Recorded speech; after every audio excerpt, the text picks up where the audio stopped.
आप सभी को एक बार फिर से मेरा नमस्कार। मैं राजेश नारायण राय, केजीटी कॉमर्स, अपने यूट्यूब चैनल एजुकेटिंग पीपल पर आप सभी का फिर से स्वागत करता हूं। आज हम पढ़ेंगे 12वीं कक्षा के उद्यमिता विषय में उपक्रम की स्थापना नामक अध्याय के अगले भाग को देखेंगे।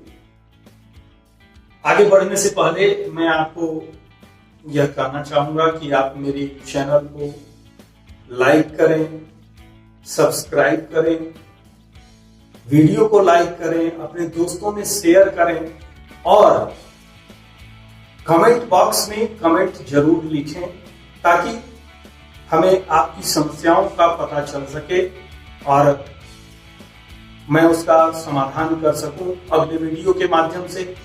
साथ ही साथ मैं यह भी योजना बना रहा हूं कि जो अध्याय है उससे संबंधित नोट्स जो है पीडीएफ के रूप में उन लोगों को, उन छात्रों को उपलब्ध कराऊं जो हमारे चैनल को सब्सक्राइब करते हैं। तो आप सब्सक्राइब जरूर करें और वीडियो को अंत तक जरूर देखें ताकि आप इस भाग को पूरी तरह से समझ सकें। तो इस क्रम में हम सबसे पहले संगठन संरचना निर्माण को देखेंगे। सामान्य नियोजन संबंधी कार्य जब पूरे कर लिए जाते हैं उपक्रमी के द्वारा, तो आगे यह आवश्यकता होती है कि एक उसके संगठन की संरचना, एक क्रियाशील संरचना और उसको वैधानिक रूप दिया जाए। और इस संदर्भ में एक उपक्रमी जो है वह दो महत्वपूर्ण कार्य करता है, जिसमें से पहला उपक्रम का वैधानिक संगठन। यहां पर गौरतलब बात यह है कि उपक्रम कई प्रकार का हो सकता है। वह एकाकी हो सकता है, वह साझेदारी हो सकता है, संयुक्त पूंजी कंपनी के रूप में हो सकता है या वह सहकारी समिति के रूप में हो सकता है। इसके अलावा वह औद्योगिक प्रकार का हो सकता है या नॉन औद्योगिक, मतलब जिसमें जहां उत्पादन न हो उस प्रकार का भी हो सकता है। तो प्रत्येक स्थिति में उसको कानूनी रूप देने के लिए कुछ कार्यवाही करनी पड़ती है। यहां पर उल्लेख है कि ये जो हमारा एकाकी व्यवसाय है इसमें एक सामान्य सा रजिस्ट्रेशन केवल कराने की आवश्यकता पड़ती है। एकाकी व्यवसाय में बहुत अधिक कानूनी प्रक्रिया नहीं की जाती। लेकिन अगर आप साझेदारी व्यवसाय करना चाहते हैं तो यहां पर भारतीय साझेदारी अधिनियम का पूरा अनुपालन करने की आवश्यकता पड़ती है। एक साझेदारी समझौता यानी पार्टनरशिप डीड बनाया जाता है और उस पार्टनरशिप डीड में साझेदारों की पूंजी पर ब्याज, उसके कार्य, साझेदारों को मिलने वाला लाभ या हानि, अतिरिक्त पूंजी की स्थिति में साझेदारों के लाभ अथवा हानि के अनुपात में परिवर्तन, ये सारी की सारी बातें उस साझेदारी समझौते में उल्लिखित होती हैं और उन्हीं नियमों के अनुसार साझेदारी व्यवसाय चलता है या उसका संचालन होता है। लेकिन अगर हम संयुक्त पूंजी कंपनी की बात करें तो एक संयुक्त पूंजी कंपनी की स्थापना के लिए काफी कानूनी प्रक्रिया का पालन करना पड़ता है। उपक्रम को एक संयुक्त पूंजी कंपनी के रूप में स्थापित करने के लिए सबसे पहले प्रारंभिक कार्यवाही के रूप में उसका सीमा नियम एवं अंतर नियम बनाने की आवश्यकता पड़ती है। जो प्रारंभिक संचालक होंगे, जो प्रारंभिक सदस्य होंगे, उनका पूरा विवरण जो है देना पड़ता है, बनाना पड़ता है। जो सचिव होंगे, जो कानून सलाहकार होंगे, उनका भी विवरण इसमें बनाया जाता है।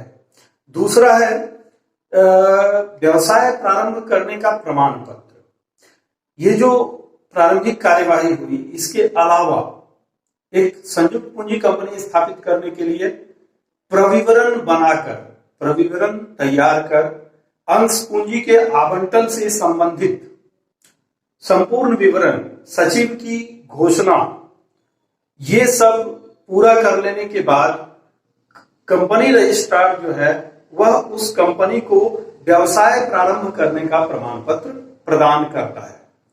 इसके पश्चात समामेलन की आवश्यकता होती है, कंपनी का समामेलन करना पड़ता है, जिसमें सबसे महत्वपूर्ण है रजिस्ट्रार के द्वारा कंपनी का पंजीयन करना। और इसके लिए एक प्रार्थना पत्र रजिस्ट्रार को भेजा जाता है, जिसमें सीमा नियम, अंतर नियम की एक प्रति, फिर संचालकों की सूची, कंपनी के रजिस्टर्ड कार्यालय की सूचना, फिर मुख्य जो समझौते हुए हैं उनकी प्रतिलिपियां, कानूनी सलाहकार द्वारा पंजीयन की समस्त कार्यवाही पूरी कर लेने की वैधानिक घोषणा इत्यादि सब कुछ जमा करना पड़ता है रजिस्ट्रार के पास। तब जाकर रजिस्ट्रार जो है वह कंपनी का पंजीयन करता है।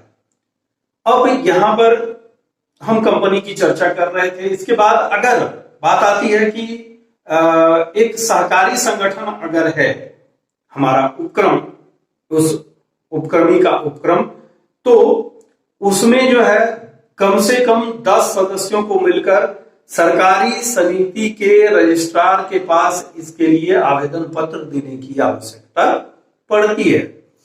और रजिस्ट्रार जो है वह सारे उपनियमों की एक एक प्रति जमा करवाने के पश्चात समिति का पंजीयन करता है।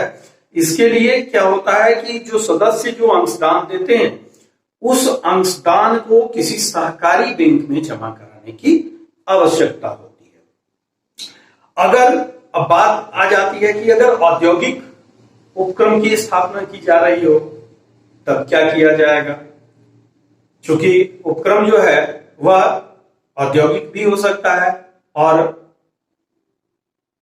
औद्योगिक नहीं भी हो सकता है।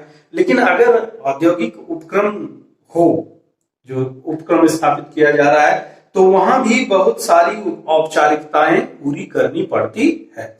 जैसे औद्योगिक लाइसेंस सबसे पहले लेना पड़ता है। उद्योग अधिनियम 1951 के अंतर्गत आपको औद्योगिक लाइसेंस लेना पड़ेगा। फिर प्रविवरण का निर्गमन, ये तो चूंकि औद्योगिक उपक्रम है तो वहां पर मूलतः संयुक्त पूंजी कंपनी ही होगी, तो अंश ऋण पत्र इत्यादि जारी करने से संबंधित प्रविवरण निर्गमित करना पड़ता है। लेकिन अगर कंपनी के जो सदस्य हैं, जो संचालक हैं, जो प्रबंधक हैं, वही सारा अंश खरीद लेते हैं, तो भी एक रजिस्ट्रार के पास स्थानापन्न प्रविवरण 3 दिन पूर्व प्रस्तुत करना पड़ता है। इसके बाद सेबी के द्वारा उसकी जांच कराने की आवश्यकता होती है। उद्योग निदेशालय में, सरकार के उद्योग निदेशालय में उसका पंजीयन कराना पड़ता है। नगर पालिका से अनुमति प्राप्त करनी पड़ती है। जिस नगर पालिका क्षेत्र में उद्योग की स्थापना हो रही है वहां अनुमति भी प्राप्त करनी पड़ती है नगर पालिका से। कारखाना अधिनियम के अंतर्गत पंजीयन, यदि कोई भी कारखाना शक्ति का प्रयोग करते हुए, पावर का प्रयोग करते हुए 10 या इससे अधिक तथा शक्ति का बिना प्रयोग किए 20 या इससे अधिक श्रमिकों की नियुक्ति करता है, तो फिर उस उपक्रम को कारखाना अधिनियम के अंतर्गत पंजीकृत कराने की आवश्यकता पड़ती है। फिर वित्त मंत्रालय से, चूंकि कभी कभी विदेशी सहयोग भी लेना पड़ता है, तो उसके लिए वित्त मंत्रालय से आपको स्वीकृति प्राप्त करनी होगी। फिर कंपनी विधानमंडल आपको तैयार करना पड़ेगा, क्योंकि कंपनी जो है प्रबंध संचालक, प्रबंधक, एजेंट, प्रबंध सलाहकार आदि के द्वारा किए गए जो नियुक्ति समझौते के लिए कंपनी विधानमंडल की अनुमति भी काफी आवश्यक होती है। और दूसरा जो महत्वपूर्ण कार्य है, जैसा मैंने पहले बतलाया था कि सामान्य नियोजन प्रक्रियाएं पूरी करने के बाद 2 महत्वपूर्ण कार्य करने की आवश्यकता पड़ती है एक उपक्रमी को। तो दूसरा है आवश्यक संसाधनों की व्यवस्था करना। इसकी चर्चा हम पहले भी कई बार कर चुके हैं। पिछली वीडियो में भी हमने इसकी चर्चा की है। लेकिन एक बार फिर से हम देख लेते हैं कि मान लीजिए अगर भवन निर्माण करना है तो नगर पालिका से, न्यास से या स्थानीय पंचायत से उसके अनुमति प्राप्त करना होगा। फिर यंत्र मशीन प्राप्त करना, औद्योगिक बस्ती में भूमि भवन प्राप्त करना, लघु उद्योग सेवा संस्थान से लोहा इस्पात इत्यादि जो है वह रियायती मूल्य पर प्राप्त करना। इसके अलावा कर्मचारी, श्रमिक इत्यादि की व्यवस्था करना, कच्चे माल की व्यवस्था करना। फिर जो मूलभूत सुविधाएं हैं जैसे बिजली हो गया, पानी हो गया, इन सब की व्यवस्था करना। फिर तकनीकी विशेषज्ञ जो हैं उनकी सुविधा प्राप्त करना, निर्यात के लिए आवश्यक प्रबंध करना, उच्च पदाधिकारी, सचिव, कानूनी पद सलाहकार, तकनीकी विशेषज्ञ, इन सब की नियुक्ति करना। ये सारे आवश्यक कार्य जो हैं, जो आवश्यक संसाधन हैं, इनको पूरा करना पड़ता है, इनकी व्यवस्था करनी पड़ती है।